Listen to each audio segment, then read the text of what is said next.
first we have to realize that the government could be shutting down. I believe next week. I believe the 30th. Okay. I think the odds went up to like 80%. Okay, the government should be shutting down, and then also you have potential tariffs with Canada and China, which he's claiming they're withdrawing now, but we'll have to see. And then you have FOMC coming up, I believe Wednesday or Thursday, and then you have a lot of earnings. Okay, you have so many earnings coming up this week. Let me just see if we can find earnings, man. Let's see if we can find some earnings. I want to see, like, I gotta see what earnings there is, right? I have to see what earnings there is, man. I know Apple, I know Tesla. Look at this, man. Look at this, man. Like, this isn't a week you really want to play around, okay? You will get smacked in the neck trying to play around. You will get smacked in the neck trying to play around this week. You literally have, but there also is a lot of money to be made. Don't leave that part out, okay? I'm not gonna leave that part out. There's also a lot of money to be made, but come on now. You got Microsoft, Meta, Tesla, IBM, Apple, MasterCard, Visa, SoFi, CVX, Verizon, Boeing, United Healthcare, UPS. Oh my goodness. Oh my goodness. And then you have FOMC, which they're saying no change, but I'm expecting some volatility still. So there's a lot going on this week in terms of earnings and just the market in general. So I'm expecting actually a very volatile market ahead, and it should be very fun. It should be very fun. But let's run up the lights on the live stream, and then we'll look at a few stocks. And because of all this news happening this week, like, I don't plan on being live for too long. There's too many uncertainties. Okay, there's too many uncertainties. There really is. Okay, so we'll look at some TA, but mainly, this isn't like a beginner's week. Okay, this isn't a week you want to really play around in. Okay, you want to make sure you're sharp this week. Okay, everybody put on their suit and ties. Put on your suit and ties this week, and we're gonna get after it. No doubt about it. We're gonna get after it. Okay. All right. Anyways, am I bullish on Rocket Lab? I am. But the thing you have to realize, and like, these stocks have pumped from where we saw them a couple days ago, right? So Rocket Labs, there's a reason it rejected at that $92 level. You really want to wait for it to get back above where it rejected hard from, which was 92, and that'll basically tell you is ready to retest all-time highs. Okay, but until it can really get back above 92.63 and start closing above there on the 4 hour, I wouldn't anticipate to start breaking all-time highs, etc. Okay, so that's what I'd be paying attention to. I'd really personally like Rocket Lab to come down to 79 or maybe even 77. Okay, but in order for this to get back bullish, it needs to get back above 93. But make no mistake, okay, I believe SpaceX is actually IPOing this year, and I still believe Rocket Lab, like I've said earlier, still has some legs to go to the upside. I think it can get to 131, even 167. This is still a $50 billion market cap with the hype still surrounded by SpaceX. Now, I believe that's going to be a buy the rumor, sell the news, to where, obviously the rumor is SpaceX IPOing, and they're rumored to be above $1 trillion IPO. Like, there's a lot of speculation and a lot of hype surrounding it. So obviously RKLB is benefiting from that hype, first of all, and also you probably want to sell that news when it does IPO. But that's something we gotta see. But I think above 93, it still looks bullish. Okay. Yeah, there's a lot going on this week. You got ICE. That's what I'm saying. Like, I don't know if I want to be live right now. Like, there's too many uncertainties happening. So we're just gonna look at a few charts. But can you check IWM? Let's look at IWM. Let's look at IWM. Put in the comments what stocks you guys want to look at, and we'll look at them. Okay, put in the comments what stocks you guys want to look at. As for IWM,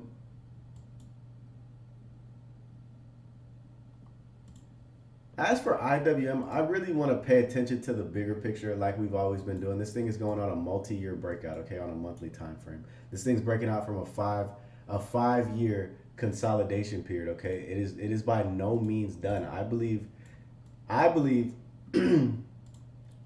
this thing still has a lot of legs to go. I think it could easily get to 277, like we've been talking about. Did it already get there? No, not yet. So 277 is the target that I have for it. It hasn't gotten there yet. Other than that, I mean, if you've just been paying attention since Thanksgiving, okay. First of all, the narrative on small caps is definitely here. Okay, it's always been here. This is something that we've been talking about for the past months. We've been talking about for months now. Okay, small money is rotating back into small caps, and it's very very obvious. Okay, so what to pay attention to now is just the dips that it gives you.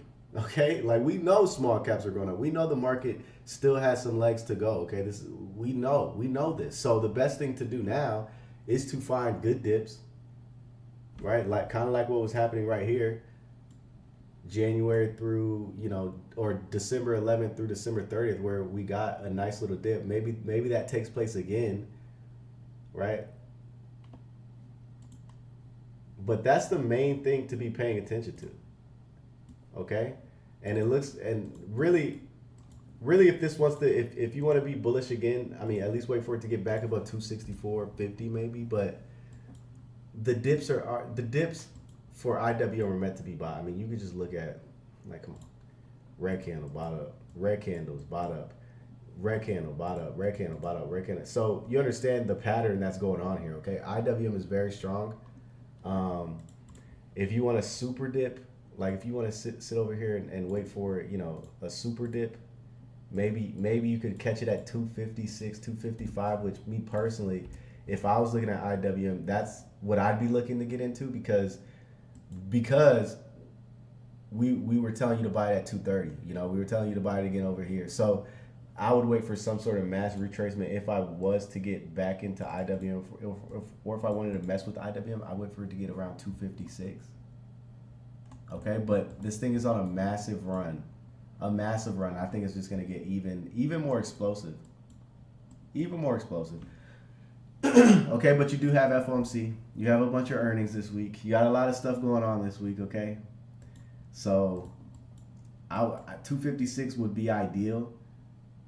It would be ideal. Anyways, but we know this is gonna. I think this could get to 300. Okay, I really, really do. I mean, we could sit in here and get price targets from just the legs that it's had previously, and it tells you 294, and like, let me just go over here real quick. Some of you guys were trading back in COVID, like 2020. Okay, some of you guys were trading back in COVID, and before it topped out, it was at 168. It went all the way down to 95, and then the COVID rally took place, and this thing went all the way to 230, 240. Okay, so I want to see where the fibs could potentially stop out at. Okay, so if we just look at the previous rally, it went to the 1.618, and then it just consolidated right there, and then that was the end. Okay, so if we do the same thing, which I think this rally can be even more explosive just with everything that's happening, it tells you it could get to 294, or really I think 300. Okay, I think it's gonna get a little bit above there and trick a lot of people out, but I think it could get to 300. So that's the big picture. But really, the money, in my opinion, unless you're like a trader or whatever the case may be, the real money is looking for some of these small cap gems that are gonna go with the small, that are gonna benefit from the small cap movements, right? Like we've been talking about EOSE since it was like $11, $12. We've been talking about a bunch of other stocks that so Iron, since it was $33. We looked at it back when it was $33 over here. Okay, now it doesn't look so good, but I mean just these type of stocks. Anyways,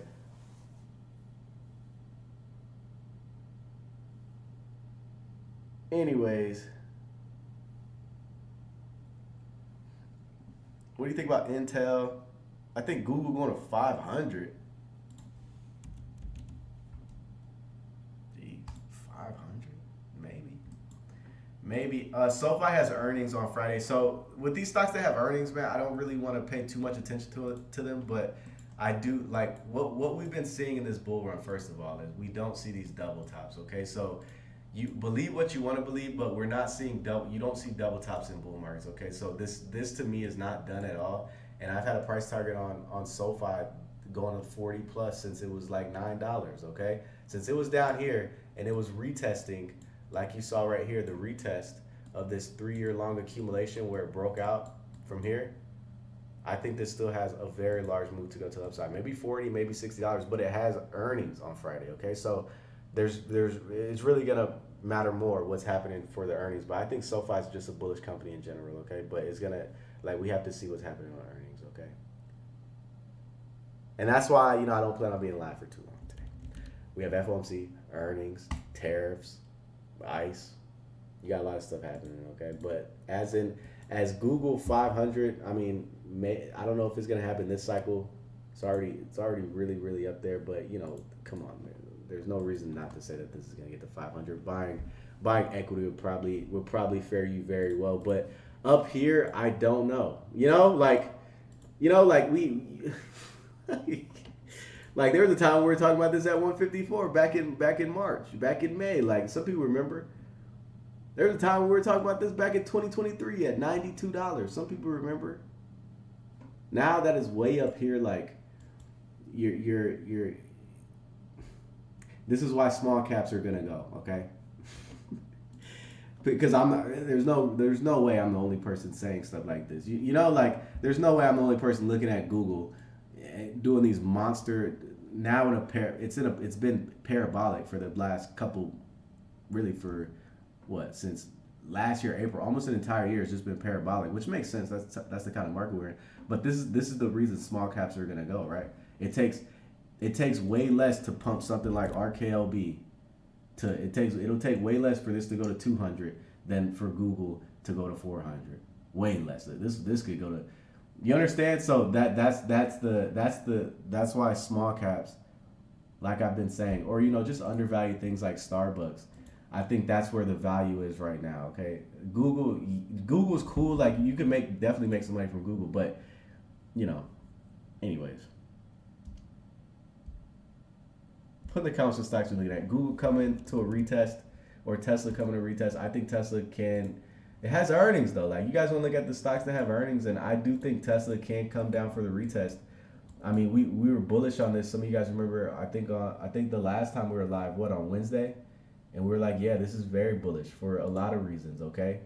For a lot of reasons. But the main reason, it was sitting in literally, was it right here? Yeah, it was literally sitting in the buying area.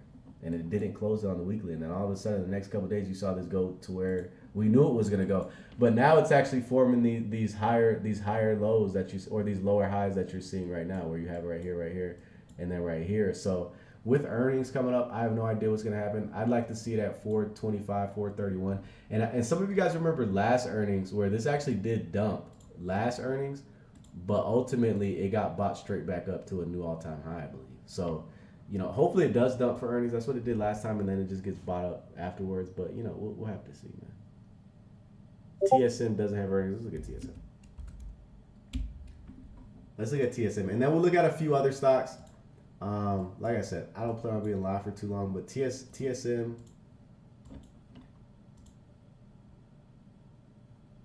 actually looks very, very good. It doesn't have earnings until 81 days. This thing, you don't even have to worry about earnings. Matter of fact, what is the market cap? Is that 1.4845 trillion? This thing is hidden daily diverging right here. It's telling me that a move is ready to be made here very soon. Okay, the last time it happened, I'm looking, was right here. You had another hidden daily divergence right here from here. Right here from here. You had another hidden daily divergence, and it went absolutely crazy. And now, now you have another one that's formed from here to here. And I just think the risk to reward is perfect for something like this. Now obviously, now that we know what it looks like on the daily, we have to make sure what resistances are out there for it to reject from. And obviously, you have one rejecting here. So we drew the fibs from this leg to this leg, and it's literally telling us it needs above 336. Okay, above 336, then you get 340, 342. And then you could start seeing all-time highs above 350. So I like it. It needs to get above 336. That's the P level. I'm gonna put a P right there. Bro, that's not the P level. That's just a level that it needs to get above. Okay, that's not where the party starts. This is just a level that I like. Okay, needs to get above 336. Now you can see 340. Above 341, that's where the party starts. So it needs a few levels, but I think just with the daily hidden divergence, it already had earnings. You don't have to worry about that. It looks very very good. Okay, very very good. It looks like it could. Look, man. Let me see something. It looks like it could do something like Google did. Okay, I think we're entering into the last stages of this bull run, anyways, right? So TSM, I think a parabolic move is being ready to be formed on something like TSM, where it can start making its move to 400. I really like this one. I really like it. I like it. All right, no reason to be bearish on it, anyways. Like just look at it, right? Like how can you be bearish on it? I like it. Netflix, yo, Oracle. I don't look at Oracle.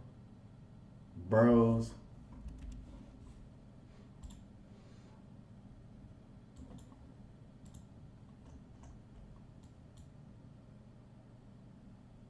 Ugh. I want to be bullish on something like this, but when you look at the wicks that are forming, like this looks, first of all, heavily manipulated. Second of all, I'd rather get into something like Starbucks anyways, which looks to be taking off, which looks to be taking off even more so. I this is just nappy. Is that the right? Is that the right word to use? This is just nappy, man. Like this is a nappy setup. Me personally, I don't like it. I think you can find a lot of better setups out there. Um, so for that reason, I'm not interested. I'm not interested. I'm not even gonna waste my time. How much is your membership? The link is in the bio for anything. SMCMG.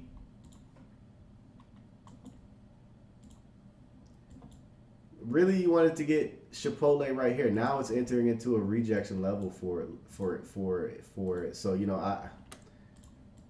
I just don't think, like, I don't want to lead you to Chipotle and it has earnings in 9 days. First of all, and second of all, like this thing is like, what were you doing on this bull flag breaker? This bull flag breaker, like right here is now like you're kind of, like, so I have no opinion for it. There's some stocks that I just don't have an opinion for. But if we're talking about equity and if we're talking about building a foundation, I think stock. I think Chipotle stock, like if you're just buying some equity and holding it for 5-10 years, I think this is a very good dip buy, considering this was just at 68. And if you just look at the chart, this thing has been up and to the right for since 2006. So we've seen what happened in a bear market. Chipotle, come on now, like people eat Chipotle, like come on now, and it's monthly hidden diverging. So I think, me personally, this is just a good equity buy. Um, oh, short. It's very hard for me to say short something. Short, long is very like. Look at this. Like you'd be kind of guessing on it, in my opinion. If you were to short it, you'd be kind of guessing. Look, like for the past since November 13th, this is a 2 month trend to the upside. Unless you're looking to pick up some pennies, like this is going to $40 or something, and you have the discipline to get out, sure. But I don't think it's a good. Me personally, I'm like, I just why would I short? There's nothing telling me to short this besides the fact that it's coming up on its last earnings drop. Maybe I guess that could validate an opinion of some sort, but other than that, like I don't. There's nothing. There's nothing there. Netflix. Somebody said let's look at Netflix, and we have to look at Netflix because Netflix could be reversing. Okay, it really could. It really could. It's back at April tariff lows. It's back at April tariff lows. Let's look at GME real quick though, before we get out of here. Never mind. Never mind. But the thing with GME, like I can see why GameStop moves with a Coinbase price market speculated about possible sales of Bitcoin. I don't know. The chart definitely looks decent. Okay, I'm not. The chart definitely looks very very decent. Okay, and the reason it dumped October 10th. which a lot of stocks dumped in. You know, this is a $10 billion market. I mean, it could get to, it really needs about 25 before we can really start saying this is back in a bullish trend. Then you can start seeing 28 plus and etc. But it looks all right. It looks all right. 4 hour looks decent. Needs about 25, but this thing's been stuck in something like this. So for these type of charts that literally have been stuck inside of something like this for so long, to me, I think there's a lot of better setups. So, yeah. But, I like it about 25 or taking the risk right here. But really, this thing chops a lot. Chops a lot. Manipulates a whole lot. Random boost. I'm just not interested. Kava. Netflix looks really good, but I want to see it above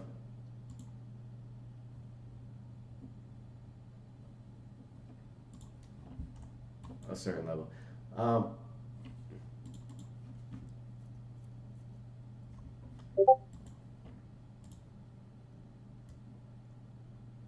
Wow, how do we know?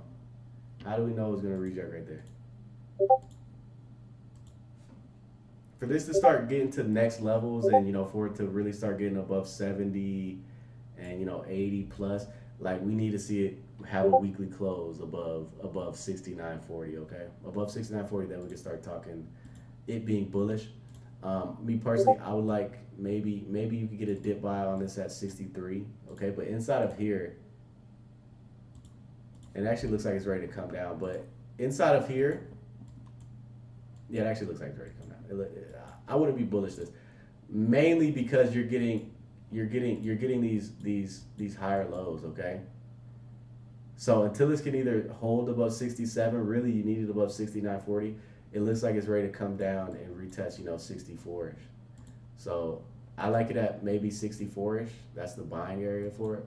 And I think that'd be a really good buying area because if you just look at the chart, it's been putting in higher highs and higher lows. So I like it at 64, and I think that's where it's gonna go.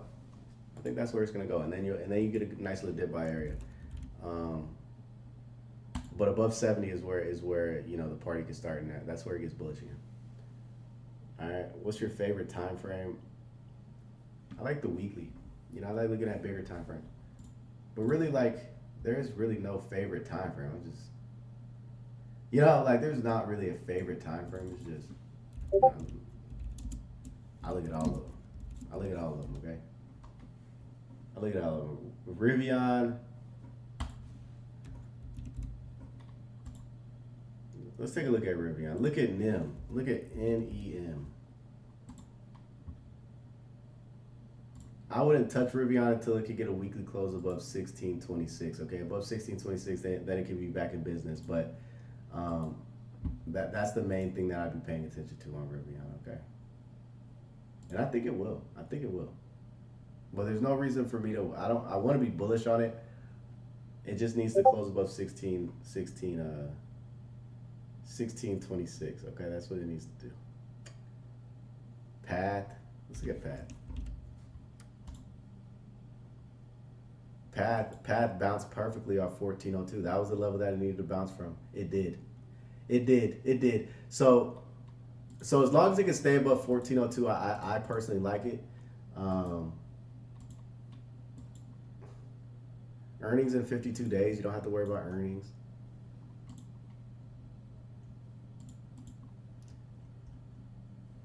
This is what I like to call just a good risk to reward setup.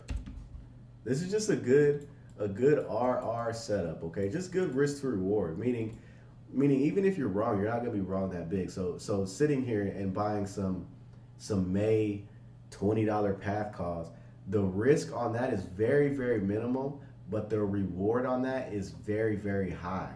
Okay, so when we're talking about path and we're talking about just good risk to reward setups, I mean this was just at $18 a week ago.